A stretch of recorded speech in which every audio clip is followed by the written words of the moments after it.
एक बार एक गांव में एक साधु रहता था जो भगवान पर बहुत विश्वास रखता था। एक बार वह साधु पेड़ के नीचे बैठा भगवान को याद कर रहा था तो अचानक वहां बाढ़ आ गई। चारों तरफ पानी ही पानी हो गया।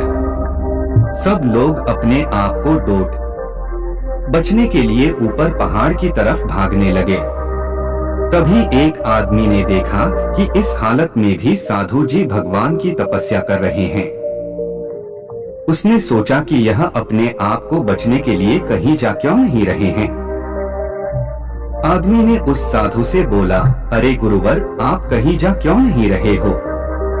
आप भी मेरे साथ ऊपर पहाड़ की तरफ चलो, नहीं तो डूब जाओगे। तब साधु बोले, अरे हमें क्या होगा, मैं भगवान की इतनी तपस्या करता हूँ, मुझे कुछ नहीं हो सकता, मुझे भगवान अपने आप बचाएगा।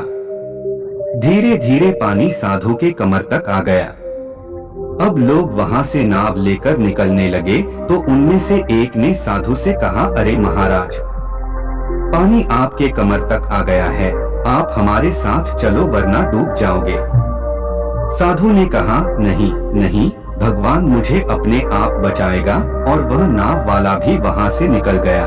कुछ देर बाद पानी इतना बढ़ गया और साधु के सिर तक पहुंच गया। अब लोगों को बचने के लिए हेलीकॉप्टर निकलने लगे थे। एक हेलीकॉप्टर साधु के पास आया जो कि आखिरी हेलीकॉप्टर था। लोगों ने साधु के पास नीचे रस्सी फेंकी और बोला, इसे पकड़ो और ऊपर आ जाओ वरना आप डूब जाओगे। ये आखिरी हेलीकॉप्टर है और आपके पास में दूसरा कोई रास्ता नहीं है। बचने के लिए साधु ने कहा, ये रस्सी वापस ऊपर खींच लो और आप चले जाओ।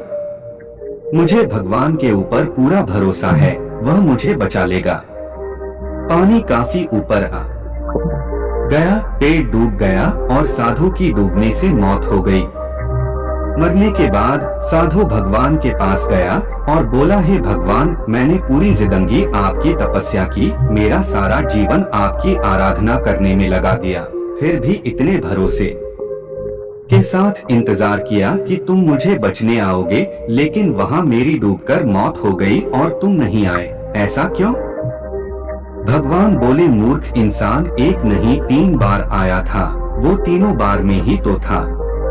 पहला पैदल, दूसरा नाव के द्वारा और तीसरा हेलीकॉप्टर के द्वारा, लेकिन तुमने मेरा एक भी अवसर पहचान नहीं पाया। पता नहीं किसका इंतजार कर रहा था। दोस्तों, ठीक उसी तरह से जिंदगी में हमें ऊपर वाला बहुत से मौके देता रहा, लेकिन हम सब उस मौके को ठुकरा देते हैं।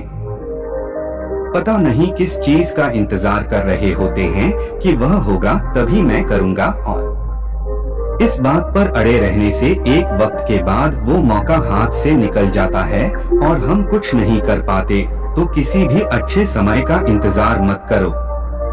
जो भी करना है आज और अभी से ही शुरू कर दो। दोस्तों, यह कहानी आपको कैसी लगी, हमें नीचे दिए गए कमेंट बॉक्स में कमेंट करके जरूर बताएं। धन्यवाद।